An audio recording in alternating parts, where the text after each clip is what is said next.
Hola, ¿qué tal? Muy buenas noches. Bienvenidos a su programa Salud Positiva. Este es un lunes saludable. Recuérdese que usted está en sintonía del programa que tiene una nueva forma de comunicar salud. Esta noche es muy importante que nos acompañe porque tenemos temas importantísimos. Tenemos la visita de lujo del doctor Fortín Magaña, que nos va a hablar sobre la depresión. Es un mal que no respeta ni edad ni sexo. Por supuesto, también que los expertos nos estará acompañando la licenciada de Pérez, que nos dará buenos consejos de nutrición. Y en la sección de fe, una historia y un testimonio que lo va a acercarse mucho más a Dios. Por lo que pasemos de inmediato a nuestra primera sección, la consulta médica de hoy.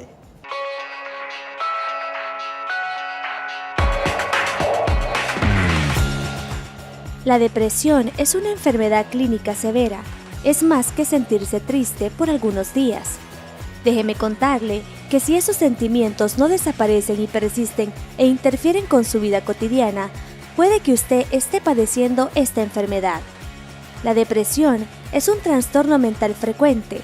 Se calcula que afecta a 350 millones de personas en el mundo y es la principal causa mundial de discapacidad y contribuye de forma muy importante a la carga mundial general de morbilidad. Puede comenzar a cualquier edad, pero suele empezar en la juventud o en adultos jóvenes. Es mucho más común en mujeres. Hoy, para hablar de este tema, nos acompaña el reconocido médico psiquiatra, Dr. Miguel Fortín Magaña. ¿Lo conoce, verdad? Adelante, Francisco.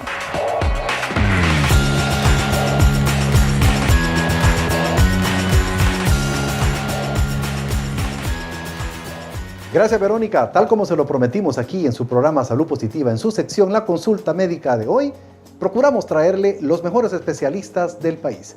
Sin tanta vuelta, la bienvenida a nuestro invitado, el doctor Fortín Magaña. Doctor, encantado. ¿Qué tal, don Francisco? ¿Cómo está usted? Gracias a usted por haber venido. No, muchas gracias a usted por invitarme. Muchas personas estarán diciendo, bueno, es un rostro conocido para nosotros en televisión, pero es médico antes, ¿verdad, doctor? Sí, antes de todo médico, y después psiquiatra, de manera que estas son las condiciones y las razones por las que vamos a estar platicando seguramente. Por supuesto que sí. Porque la depresión, doctor, es un problema que, según estaba leyendo, no respeta ni edad ni sexo, ¿es cierto? Es totalmente cierto. La depresión es una de las enfermedades más crueles que puede haber. Tan frecuente como el 15%. Esto quiere decir que 15 de cada 100 personas van a padecer depresión a lo largo de su vida, o más bien la están padeciendo en este momento.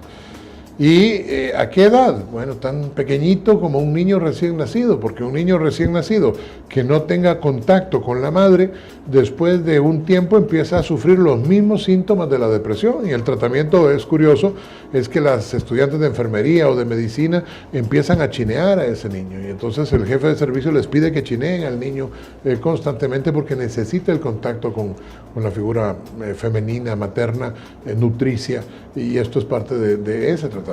Qué interesante. Muchos asociamos a la depresión con el llanto, doctor, con la tristeza.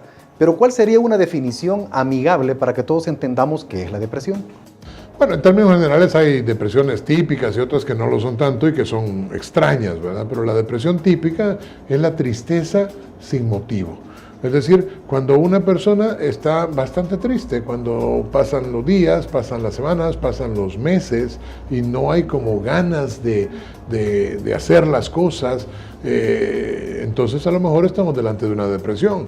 El padre de la medicina, Hipócrates, a esta enfermedad que ya la describió hace 2800 años, le llamó anedonia, que literalmente en griego quiere decir sin placer. Cuando una persona ha perdido el placer por las cosas que antes le gustaba hacer. Cuando de repente pues, se hacen las cosas porque hay que hacerlas, pero no hay ninguna gana de hacerla, entonces a lo mejor estamos delante de una depresión. Para conocer más los síntomas y recapitularlos, doctor, ¿tristeza? Tristeza, pérdida del placer, de las ganas de hacer las cosas. Me refiero el placer de comer, el placer de levantarse, el placer de hacer los entretenimientos que antes se hacían, el placer de cantar, el placer de cualquier tipo de placer. Salir, de divertirse, de frecuentar amigos. Por supuesto, y ahí es donde viene la paradoja del depresivo, porque, y mucha ansiedad, ¿verdad? Es decir, hablando de los síntomas, mucha angustia, mucha ansiedad, la sensación de que algo malo va a pasar y no sé qué es, pero esto que está ocurriendo. Lo interesante de la historia es que entonces vienen los buenos consejos, o más bien, los malos consejos de la buena gente. Porque alrededor de la persona deprimida, todas las personas empiezan a dar consejos. Distraete, tú estás así porque tú querés, salí, anda al cine, etc. Y ese es un punto bien importante. Era una pregunta que se la tenía más adelante en cuanto al apoyo social y familiar para estos pacientes, porque escuchaba en las clínicas muchas veces que el mismo familiar decía: es que él está así porque él quiere. Como que el mismo paciente depresivo hubiera escogido estar así, o como el diabético escogiera estar así. Y esto empeora un poco porque no hay apoyo, sino que hay un problema más serio, doctor. No, y me parece una excelente comparación la que usted hace, porque inclusive el diabético podría estar peor si come dulces, por ejemplo. Es decir, pero el depresivo no es que de forma alguna incida sobre su propia enfermedad, es que simplemente está triste, está ansioso, no tiene ganas de hacer las cosas, tiene un montón de síntomas corporales que no puede definir bien. De repente le duele la cabeza, de repente siente como helada las manos, o siente hormigueo en las manos, siente una opresión en el pecho, siente ganas de estar acostado, de no ver a nadie, irritabilidad, que es otro síntoma importante y frecuente. Esto es estar como enojado, como irritable, como que todo le molesta. Cuando una persona, esas son depresiones atípicas, pero que también hay que entenderlas, cuando una persona ha sido una persona amable, que no se enoja fácil, pero de repente está con un carácter que no lo aguanta nadie, con una gran irritabilidad, con ganas de estar como peleando, probablemente estemos delante de una depresión. Y finalmente también probablemente vamos a estar delante de una depresión cuando hay síntomas inespecíficos, es decir, esas personas que han ido de un médico al otro y después de tantas idas entre médicos y otros, terminan hasta imaginándose que a lo mejor les han hecho, al estilo salvadoreño, les han hecho un daño. Estas personas lo que tienen es una depresión enmascarada y lo que pueden hacer es tomar el tratamiento antidepresivo. ¿Se van a curar con la ayuda de Dios? Sí. La depresión es una de esas enfermedades que se cura. Es decir, hay muchos mitos urbanos alrededor de los psiquiatras y de la depresión, y uno de esos mitos es que el que padece de los nervios no se va a curar nunca. Eso no es cierto. Las personas que padecen de depresión se curan de la depresión. Así como hay enfermedades bacterianas, hay enfermedades virales, hay enfermedades endocrinológicas, hay enfermedades bioquímicas. Correcto. Y este es el caso de la depresión. La depresión es una enfermedad que afecta las neuroaminas en el cerebro, es decir, ahí hay serotonina, y hay dopamina, y hay norepinefrina. Si estas disminuyen, obviamente. Unas disminuyen, otras aumentan, y esto produce la depresión. ¿Qué es el tratamiento antidepresivo? Volver al equilibrio. Cuando las cosas vuelven al equilibrio, el cerebro vuelve a producir serotonina o dopamina o norepinefrina y las personas salen de la depresión. Antes de hablar del tratamiento, doctor, me parece muy importante que nos comente que hay tipos de depresión. Es decir, hay tipos de depresión endógenas y exógenas. Es decir, hay algo que a mí me provoca o hay algo que yo tengo en la genética. Sí, realmente las depresiones, que pues, como tal son endógenas, pues producen eso, una alteración en la bioquímica del cerebro, probablemente correlacionada con la genética, ¿verdad? Es decir, todavía no tenemos una certeza de por qué algunas personas se deprimen delante de los mismos eventos y otras personas no se deprimen. Pero las depresiones que antes se llamaban exógenas son el duelo. Esto quiere decir que hubo una pérdida para mí que es significativa, no necesariamente una muerte, pero de repente una pérdida significativa. Y si ha habido una pérdida significativa, perdí un trabajo, perdí la novia o el novio, perdí al esposo, perdí mi casa, perdí mi empleo, perdí cualquier cosa de estas, entonces esto es muy significativo y esto produce un duelo. Si la pérdida es muy grande, eventualmente el duelo se convertirá en depresión y hay que dar un antidepresivo. Si es una pérdida en la que vamos mejorando con el tiempo, bueno, pues no hay que dar un antidepresivo y la gente va saliendo de eso. ¿Más en mujeres o más en hombres, doctor? Bueno, más en mujeres, pero más fuertemente en hombres. Por ejemplo, los intentos suicidas, porque el pensamiento suicida, delante de la desesperanza, cuando se pierde la esperanza, uno llega a pensar que la muerte es la solución. No lo es. Cuando la vida es un martirio, buscar una solución es un deber. Y eso es lo que debemos hacer. Hay una solución. Algunas veces, don Francisco, sucede que Dios nos habla de muchas maneras. Claro. Y resulta que a lo mejor alguien ahorita mismo va pasando por el televisor, está viendo esto y puede estar pensando que la muerte es la consecuencia natural de la depresión. No lo es. Hay soluciones. Hay solución. Y de esas soluciones me gustaría, doctor, pues está interesantísimo el tema, que se quede con nosotros. Tengo que ir a un corte, pero cuando regresemos me diga, nos cuente de esas soluciones. ¿Le parece? Por supuesto. Vamos a un corte comercial y enseguida regresamos con más.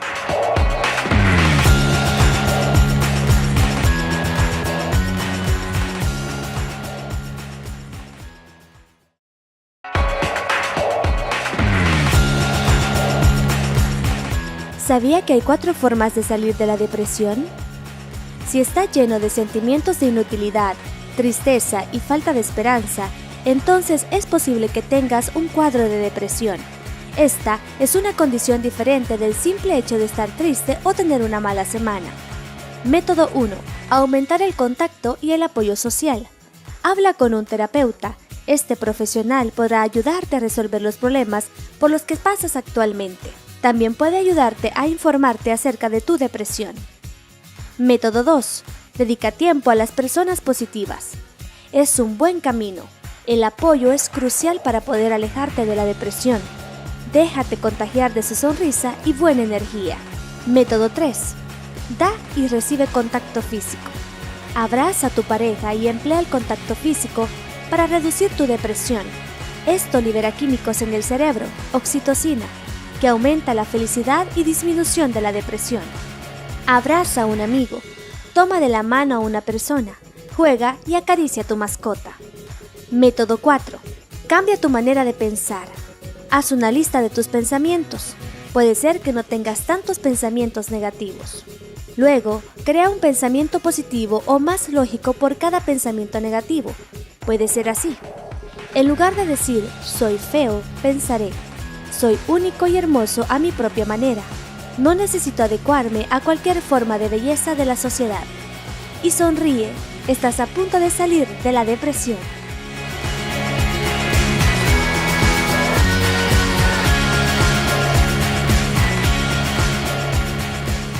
Gracias por estar en sintonía de su programa Salud Positiva. Esta sección es la consulta médica de hoy. Y hoy tenemos un médico de lujo, me decía mi productora. Yo le digo, sí, por supuesto. No, muchas gracias. Doctor Fortín Magaña, hablando de la depresión. Qué importante es todo lo que estamos hablando. Y hoy, doctor, quisiera que nos enfrascáramos en las soluciones. Claro. Porque, dígame primero, ¿es cierto que una depresión que no se trata a tiempo puede ocasionar la muerte, doctor? Sí. ¿El suicidio, doctor? Sí, por eso que usted acaba de mencionar, es que hay enfermedades como el cáncer que eventualmente podrían matar a una persona. Hay tratamiento para el cáncer, y hay tratamiento y es un buen tratamiento en estos momentos. Pero hay enfermedades que no tienen la capacidad per se de producir la muerte, pero son peores porque como la depresión le van quitando a la gente las ganas de vivir.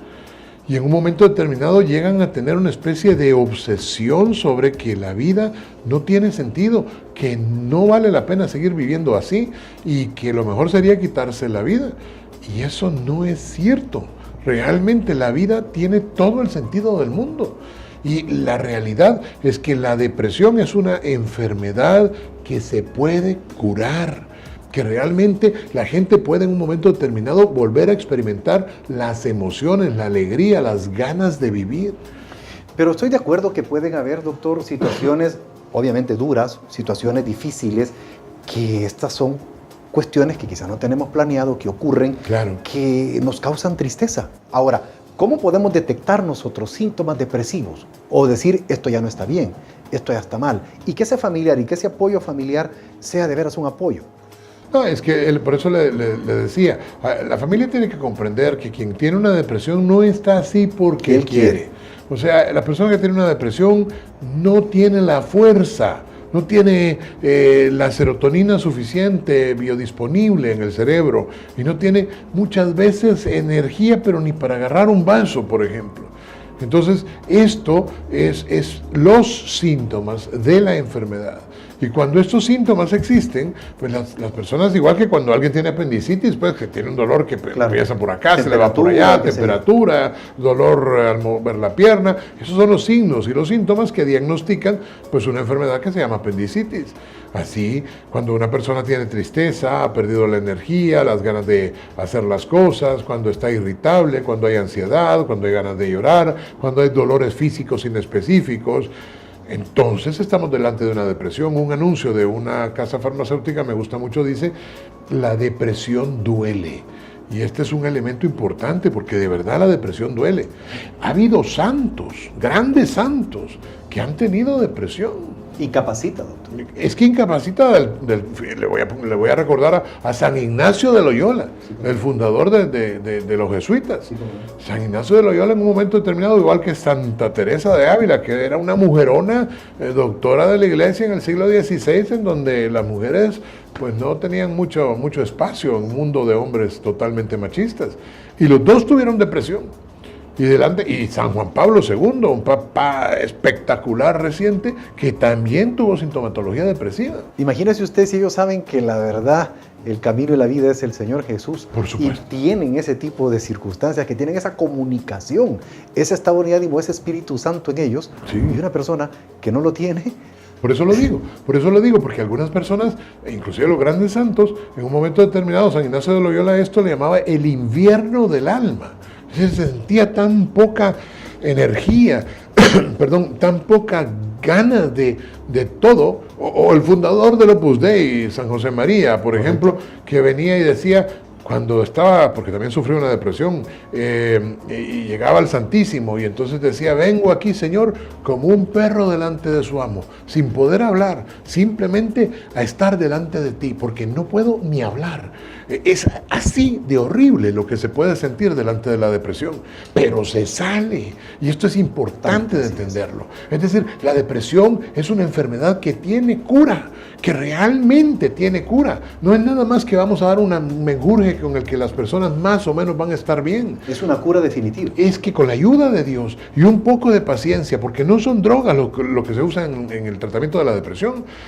Las drogas son cosas que uno se toma, inmediatamente se siente bien, y al poco rato que pasa el efecto se vuelve a sentir mal. Y usted estará acostumbrado, y no me dejará mentir, que la palabra psiquiatra y la palabra tratamientos y la palabra terapia, que un paciente, que es parte de la solución de un paciente depresivo, asusta.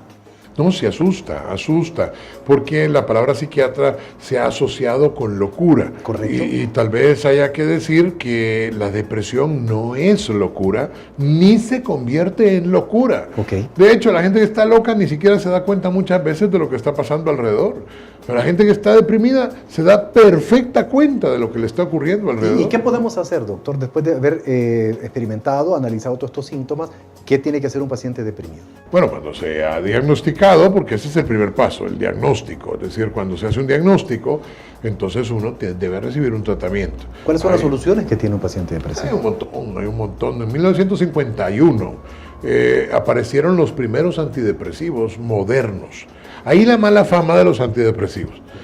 Hasta 1951, los antidepresivos no eran realmente antidepresivos, sino que eran anfetaminas. Las anfetaminas pues dan energía y dan esta sensación, como dicen los gringos, de spirit, de estar como alegre, eufórico, eufórico.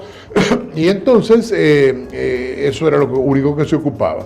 1938, nos vamos para atrás, 1938, un par de autores italianos, el doctor Serletti y el doctor Vini, descubrieron la terapia electroconvulsiva, conocida como electroshock, y eso es lo que se ocupaba en ese tiempo, electroshock y anfetaminas. Pero para 1950, 51 para ser exacto, aparece el primer antidepresivo moderno. Y no son antidepresivos muy diferentes de los que ahora se usan, pero son antidepresivos que ya no producen adicción, no son drogas, son medicamentos que no meten nada al cuerpo, sino que permiten el equilibrio que se ha perdido entre la serotonina, la dopamina, la norepinefrina. Y entonces, conforme el equilibrio va volviendo al cuerpo, las personas van encontrando una solución. Así hay antidepresivos de todo tipo, ¿verdad? Es decir, sin mencionar nombres comerciales, pero hay antidepresivos de todo tipo. Y estos antidepresivos van haciendo que las personas vayan mejorando poco a poco. Debe entender alguien que si empieza un tratamiento, no es que va a sentirse bien el primer día que se toma una pastilla. Debe ir donde el médico especialista en esto es el médico psiquiatra. Los psicólogos son espectaculares, pero aquí hay una enfermedad y las enfermedades se tratan con los médicos y no son los neurólogos. Los nombres de neurólogos son como más bonitos porque la gente no los asocia con locura y todo esto, pero en este caso mejor un psiquiatra. Y los hay en el Seguro Social, los hay en los ministerios de salud, los hay privados también. Y al final hay un tratamiento que después de varias semanas donde alguien todavía no siente algo, empieza a sentirse mejor. Y un día empieza a sentir más alegría. Y de repente la familia empieza a decir, ¿te has fijado que ahora estuviste sonriendo? ¿Te has fijado que ahora tenías ganas de hacer algo que hace rato no estabas haciendo? ¿Te fijaste que volviste a cocinar y tenías mucho tiempo de no cocinar? Y entonces la gente empieza a salir de la depresión. Y eso es lo importante. Y en la consulta médica de hoy siempre acostumbramos a que usted se dirija en el último minuto de la entrevista y que le dé a sus pacientes una receta. ¿Cuál sería la receta para ellos, doctor? Mire, una cosa que uno no debe olvidar es realmente la cercanía con Dios. Aunque uno tenga el invierno del alma al que se refería San Ignacio. Porque aun cuando uno esté ahí delante del Santísimo y va a decir que está haciendo un psiquiatra hablando como que es cura, pues porque este psiquiatra es católico, porque este psiquiatra realmente cree lo que está diciendo, porque realmente estar cerca de Dios va a producir una inmensa tranquilidad. Y porque inmensa tranquilidad en un momento determinado va a ser el inicio de la salida de la depresión. Con la ayuda de Dios hay que leer el capítulo 38 del Eclesiástico, que es un bonito, no del Eclesiastés, que también es lindo, pero el capítulo 38 del Eclesiástico, muy cortito, y ahí habla de la medicina y de lo que debemos hacer cuando nos sentimos mal. Terapia y tratamiento y ponerse en las manos de un buen psiquiatra. De Dios primero. Me dice producción, doctor, que lo vamos a tener sin duda en la sección de fe. ¿Le parece? Me encantará. Listo, doctor. Encantado. Al contrario. Gracias a usted por haber venido. Gracias. Usted, amigo televidente, si por algún motivo cree que tiene esta enfermedad, identificó uno o más de los síntomas, no se preocupe, ocúpese. Ponga en las manos de un buen médico y él le va a ayudar a todo lo que usted necesita. Esta noche también vamos a pasar a lo que dicen los expertos, porque hay mucha información en los expertos. Hoy vamos a hablar de dietas. Es importante que usted sepa qué cosas comemos y qué cosas no son agradables ni buenas para nuestro organismo.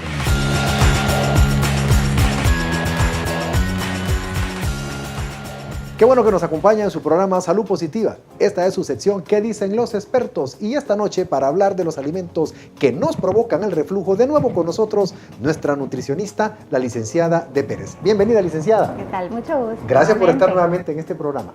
Alimentos que nos provocan reflujo. Ya fui donde el gastroenterólogo, me identificaron y me dijeron, tiene reflujo. ¿Cuáles son aquellos alimentos, licenciada, que nos provocan ese reflujo? Bueno, pues ese tema también es muy importante y es necesario que la población conozca acerca de esta temática. Podríamos mencionar en primer lugar los alimentos altos en grasa. Estamos mencionando la fritura, como las pupusas, todos los empanizados, normalmente los pollos o las carnes que traen una cantidad de grasa adicionada también van a producir reflujo. Luego también tenemos una bebida tradicional que es el café, que en cantidades excesivas también podría aumentar esta situación. ¿El café produce reflujo?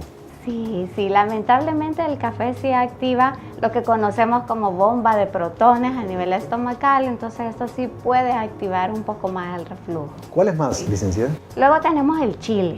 Cuando se consume en cantidades excesivas también puede incrementar esta situación, ¿verdad? ¿También el chile? También el chile. ¿Qué vamos a comer entonces?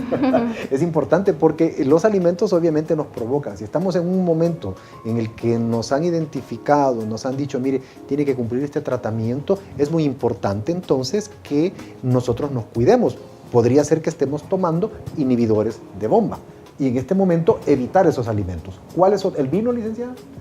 El vino podría ser discutible. Sí, hay personas que son mucho más sensibles a otras, entonces sí podrían tener un efecto indeseable. Sin embargo, hay personas que toleran muchísimo mejor y no necesariamente van a presentar la situación. ¿Curtido de las pupusas? Sí, todos los alimentos fermentados también. Todo lo que lleva vinagre puede incrementar el problema. Pero aquí hay uno también muy importante que son pues las bebidas alcohólicas, sea la cerveza o en general los licores, y tienden a aflojar un poquito el esfínter del esófago y eso va a permitir que entonces el contenido gástrico suba. Ahora, ¿cuáles son los alimentos que si yo tengo reflujo son aquellos que debo de consumir para que no me incrementen los síntomas de reflujo? En primer lugar es cuidarse de la grasa. En segundo lugar son los condimentos. Las comidas no deberían ir preparadas con sazonadores o condimentación artificial porque eso es un estimulante adicional. De preferencia las comidas deben ser sazonadas con hierbas naturales, de preferencia asadas, sancochado, guisado, y no adicionar excesos de grasa en la preparación de las comidas. Y el punto quizás más importante es abstenerse de consumir bebidas y alimentos que ya sabemos que producen esta situación. Licenciada, cuando tengo esos dolores, esa acidez, eso que quema, dicen que hay veces un vaso de leche frío me va a disminuir ese quemón. ¿Eso es cierto? Pues realmente no es cierto. Momentáneamente la leche sí pudiera aliviar un poco la sensación del dolor y las molestias, pero posteriormente, por su contenido tan alto en proteína, va a estimular nuevamente la secreción ácida del estómago. Entonces, a largo plazo, tratar de corregir el problema del reflujo o la gastritis con una proteína láctea es totalmente incorrecto. Todos los teléfonos de la licenciada de Pérez han estado apareciendo en pantalla para que puedan consultarle acerca de los buenos hábitos alimenticios para aquellas personas que se nos incrementa el reflujo con facilidad. Licenciada Pérez, yo le agradezco mucho de nuevo que haya estado en este programa. Esperamos tenerla nuevamente. ¿Le parece? Con mucho gusto. Gracias por haber venido, licenciada. Y a ustedes, amigos televidentes, gracias por haber estado con nosotros. Nosotros vamos a un pequeño corte comercial y al regresar más de su programa Salud Positiva, por supuesto aquí en Agape TV8, su canal positivo.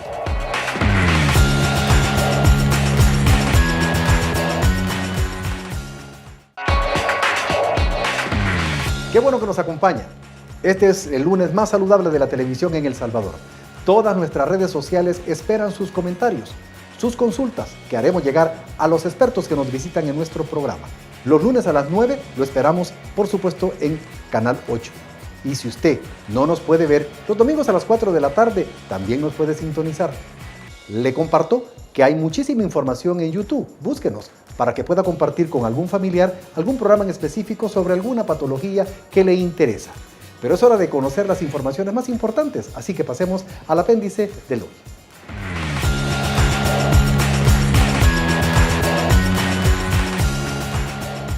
Empleados de jefaturas del MinSal renuncian a su incremento de salario por escalafón 2017. Entre los directores que renuncian al incremento salarial se encuentra Luis Fuentes, director de Hospital Nacionales. Son 16 los empleados de jefaturas y direcciones de nivel central del Ministerio de Salud MinSal, que pusieron a disposición de las autoridades de esa cartera de Estado el incremento salarial de escalafón para el año 2017. A su vez, hicieron un llamado a los que se oponen a los empréstitos a que actúen responsablemente y tomen acuerdos políticos para desentrañar la actual situación fiscal del MinSal. El anuncio lo realizaron en las instalaciones del Ministerio de Salud. Padres de pacientes denuncian falta de medicinas en el Blum. Uno de los medicamentos que falta es la albumina, según padres. 2 familias se enfrentan problemas para recibir el tratamiento de sus hijos ingresados en el Hospital de Niños Benjamín Blum. Debido a falta de medicamentos, denunciaron bajo condición de anonimato. En el primer caso, la familia de un paciente de 10 años de edad ha tenido que comprar el fármaco albumina que necesita como parte de su tratamiento. En el segundo caso de falta de medicamentos en el Blum, la familia de una niña ingresada con bronconeumonía severa e insuficiencia respiratoria tuvo que comprar medicamentos para el tratamiento. Al final de esta nota, el hospital todavía no ha brindado respuesta a los casos. 599 fallecidos por neumonía registra el Ministerio de Salud. Impacto. Un problema de salud en El Salvador son las neumonías. La tendencia al incremento se ha visto marcada en los últimos 5 años. Hay un promedio de 2.3 muertos al día por esta enfermedad. Cifras han aumentado en los últimos 5 años. Es la segunda causa de muerte entre 2012 y 2015. El último dato contabilizado es de 599 fallecidos por neumonía, contra 484 del 2015 a la misma fecha, es decir, la letalidad del año pasado era de 3.95% y ahora es del 5.21%.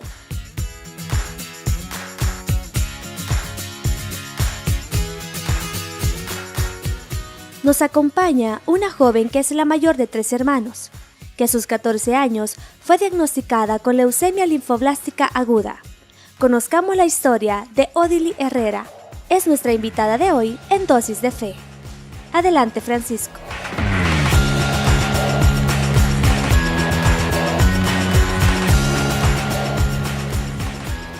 Gracias por estar en su programa Salud Positiva. Esta es la sección de fe, la sección en donde llevamos esperanza, donde llevamos ánimo. Y qué mejor testimonio e historia que la que vamos a compartir en este momento con usted. Odily, bienvenida. Hola. Gracias por estar aquí en el programa. No, gracias a ustedes. Y queremos que estés cómoda, queremos que te sientas bien. Sos una niña muy linda. Muchas gracias. Y estoy seguro tenés una gran historia que contarle a todos. ¿Te parece? Sí. Estamos. Sí. ¿Comenzamos? Comencemos. Qué bueno. Odily, tenías 14 años. Sí. Apenas estabas en una edad en la que el mundo te decía muchas cosas. Muchos te recuerdan en el Colegio San Francisco de Sonsonate corriendo en esos corredores, y muchos de tus profesores también. A esa edad te diagnosticaron que tenías y padecías de una enfermedad terminal que es leucemia. Sí. ¿Cómo fue eso cuando te diste cuenta a esos 14 años? La verdad fue una noticia impactante que sinceramente nosotros como seres humanos muchas veces ignoramos muchas cosas, ignoramos la capacidad y la magnitud de muchas enfermedades. Por ejemplo, yo en lo personal yo no sabía de qué se trataba una leucemia. En el momento en que a mí me dijeron y me diagnosticaron, yo no sabía a lo que me iba a tener, o sea, yo no sabía al proceso tan largo y duro que me iba a enfrentar. Pero sí sabías que era una enfermedad que tenía que entrarle con colmillos, que necesitaba mucho de ti, mucho de Dios, porque era una enfermedad terminal. ¿Te lo explicaron en algún momento? Sí, al principio cuando me dijeron que tenés leucemia, solo me dijeron, te vamos a pasar a otra sala, la sala de hematología, me dijeron. Yo iba con 5 amigos que había hecho ahí en el hospital, íbamos y no sabíamos a quién nos íbamos a enfrentar.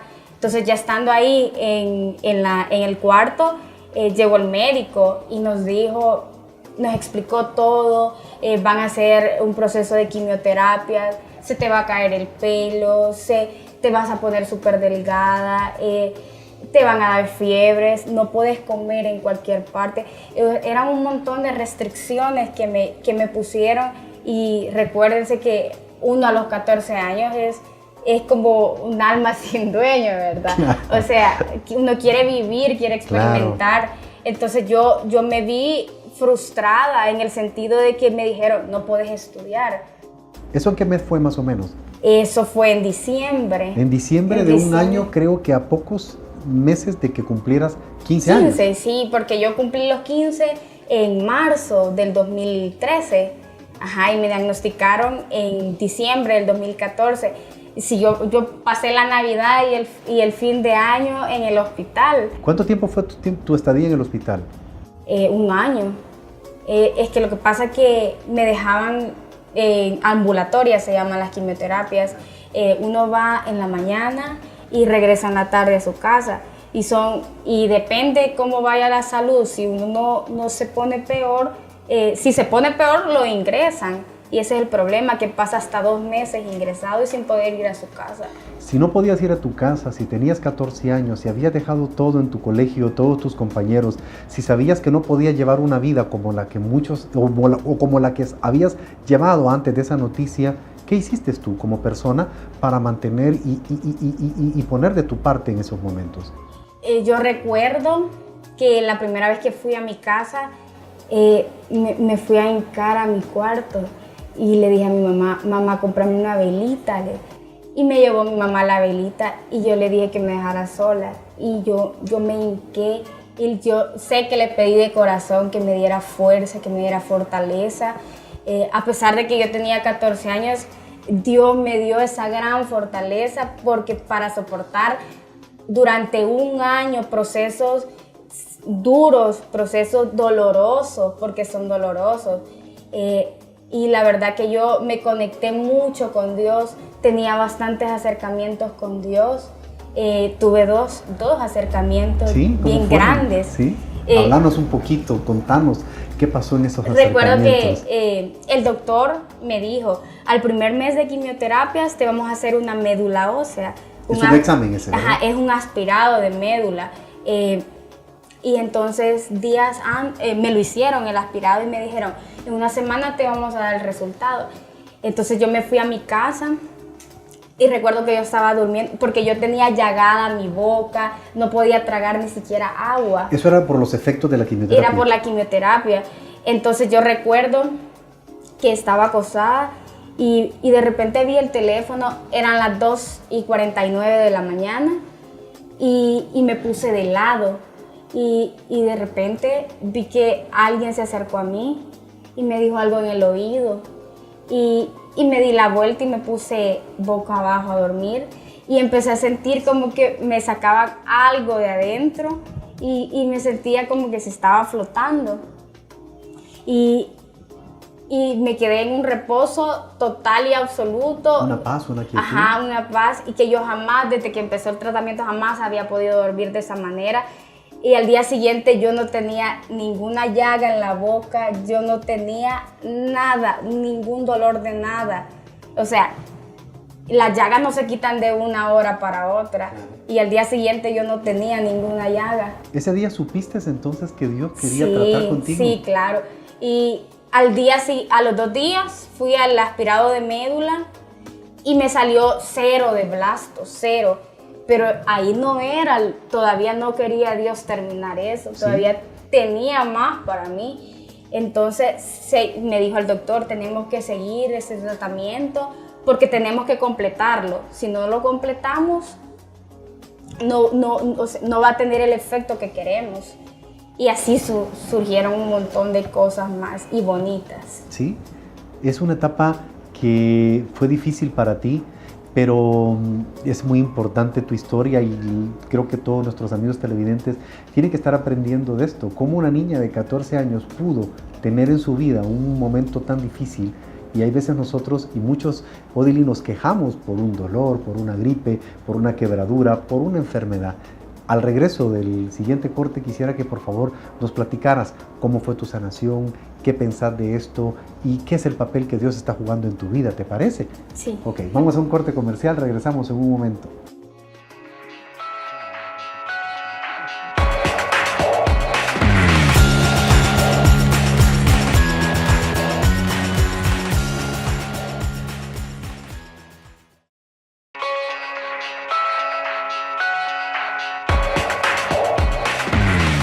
De regreso a su programa Salud Positiva, en esta sección de fe, dosis de fe es lo que le llevamos. Estamos aprendiendo muchísimo de una niña que a sus 14 años, 15 años se tuvo que enfrentar a una de las enfermedades más temibles, leucemia. Odili Herrera con nosotros. Odili, ¿cómo te enfrentaste al mundo? ¿Cómo fue ese enfrentamiento con tu enfermedad y el mundo? Eras una niña de 14 años, ibas a cumplir los 15 años. Los 15. ¿Los cumpliste? ¿Los celebraste?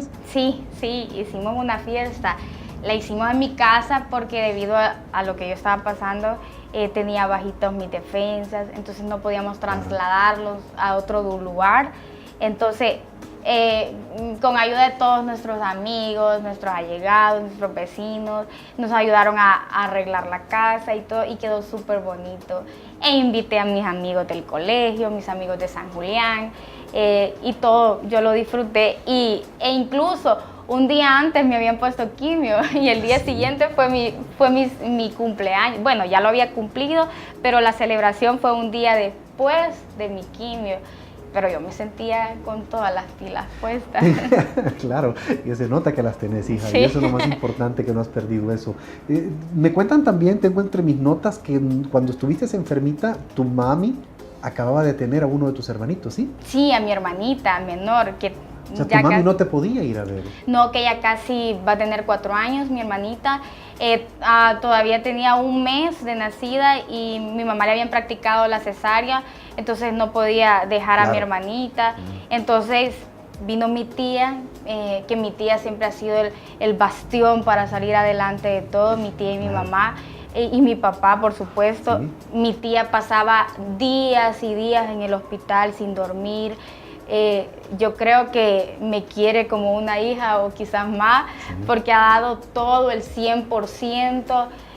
Creo que son personas que envía Dios, son ángeles que envía Dios Claro. para ayudarnos. Y mira, todavía no estamos entre los saludos, pero bueno, un saludo para la tía, ¿sí? Sí, un saludo para mi tía.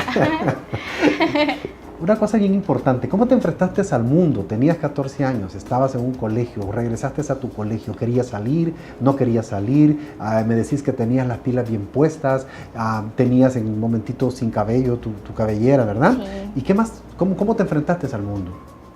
La verdad que... ¿Le hiciste caso a la enfermedad o decidiste hacer, no, yo voy a hacer esto, anduviste alegre, lloraste? Sí lloré, pero fueron que contadas las veces que lloré.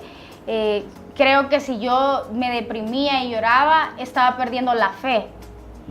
Creo que la fe es la que nos impulsa a seguir siempre fuertes. Y si yo me quebranto, estoy dando a entender que no tengo fe y que no tengo la fe que Dios me va a sacar de donde estoy. Entonces yo decidí y dije, yo no me voy a deprimir.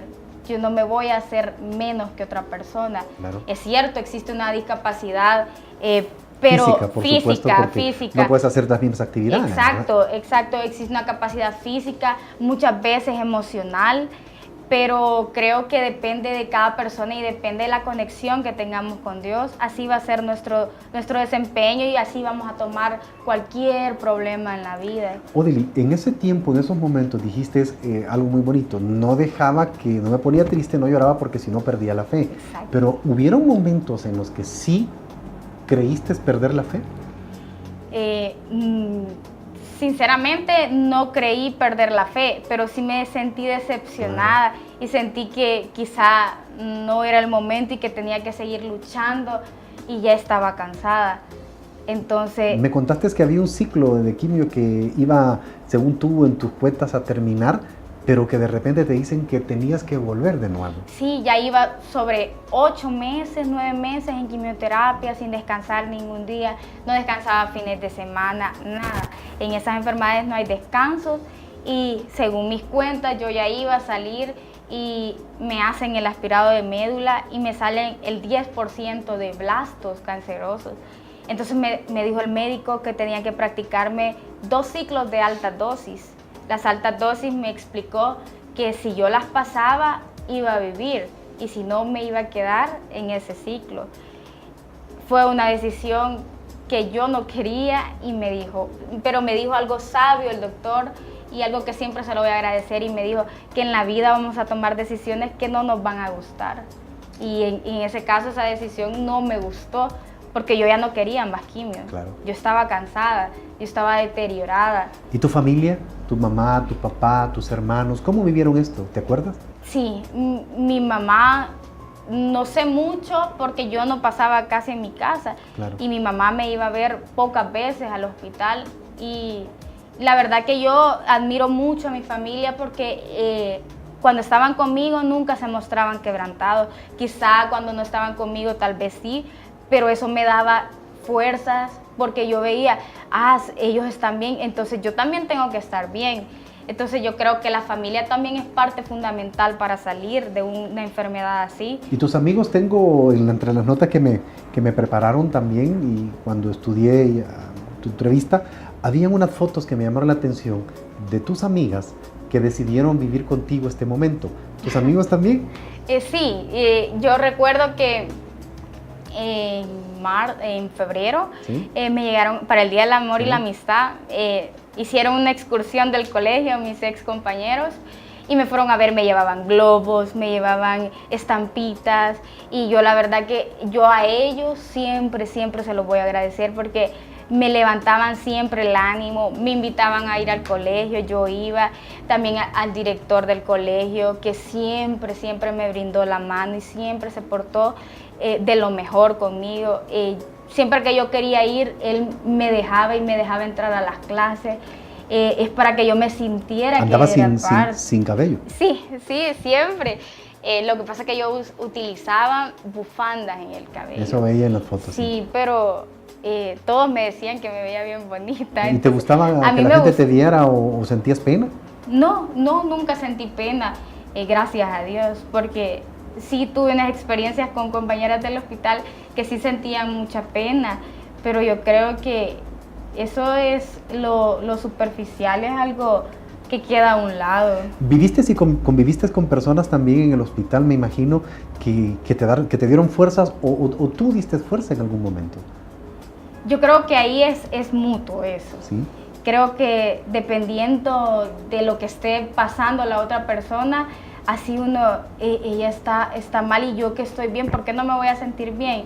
Y cuando a uno lo ven bien, las otras personas se sienten mejor. Entonces ahí es como que entre todos nos dábamos fuerza y entre todos, lastimosamente, todos están ya fallecidos. ¿Todos los con los que estuviste? Entonces solo yo estoy viva de todos ellos. ¿No crees eso que es un regalo de Dios en tu vida? Sí, es un grandísimo regalo, la verdad. Y yo todos los días de mi vida le doy gracias a Dios y siempre le voy a entregar mi vida. ¿Este día lo hiciste? Sí. ¿Sí? ¿Sabías que venías a este programa y le pediste en algún momento que te iluminara? Sí, siempre que me ilumine a lo que voy a decir y que sea algo idóneo, ¿verdad? Que Claro. sea algo que de verdad le vaya a llegar a otras personas. Y si hablamos de eso, por ejemplo, Odili, y sería tu mensaje, por ejemplo, que querés llevarle a las personas, podría ser que estén pasando un momento delicado como este, o se van a enfrentar en la vida a momentos delicados. ¿Cuál sería tu mensaje? Yo lo que les diría es que nunca pierdan la fe, porque la fe es la base de todas las cosas y muchas veces somos personas que por cualquier cosa nos lamentamos, por cualquier cosa lloramos y no nos damos cuenta que en la vida hay cosas peores que tenemos que enfrentar, y si van a enfrentar eso, de verdad pónganse en las manos de Dios, pídanle todos los días, récenle. Yo creo mucho en la Virgen de Guadalupe, yo creo muchísimo y sé que es milagrosa y puede interceder por nosotros para que Dios nos dé la sanación. Primero tiene que ser espiritual y después tiene que ser física, porque si no hay una sanación espiritual, no va a haber una sanación física.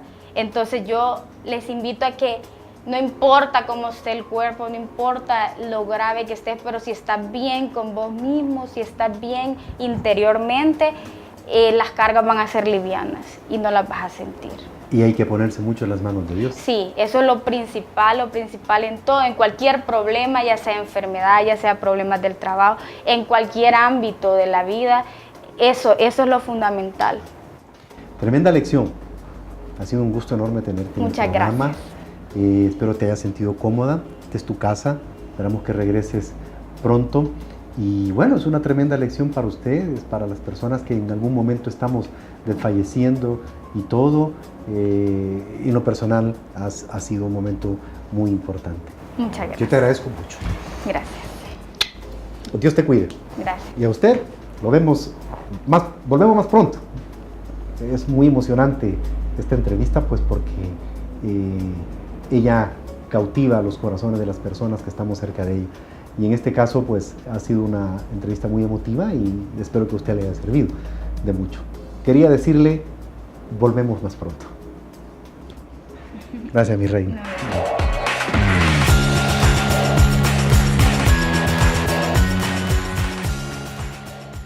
Después de esta emotiva y esta bonita historia, le tengo una sorpresa. Queremos premiar su fiel sintonía. Ingrese a nuestra página de Facebook y por favor, ahí encontrará 3 pases para que usted alabe a Dios.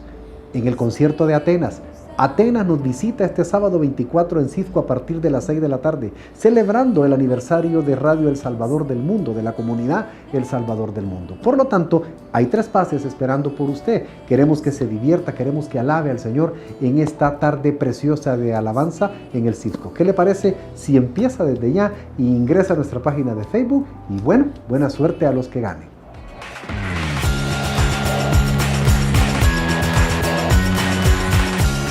Es así como llegamos al final de un programa más. Esperamos haber colaborado con su salud, pero le recordamos que la parte más importante siempre la pone usted. Por su salud, cuídese. Algo bien importante, las redes sociales son para usted. Necesitamos saber sus comentarios, qué necesita saber. Utilice todas nuestras redes sociales. También puede compartir por YouTube alguno de nuestros programas, alguno familiar que cree usted que está padeciendo de una enfermedad que hemos tratado en este programa. Pero lo más importante, hoy, ¿cómo fue su día? Ya lo terminó, ya lo cerró. Haya sido lo que haya sido. Si hoy no fue un buen día, sonría. Fue solo eso, no la vida. Que Dios me lo bendiga y los esperamos la próxima semana.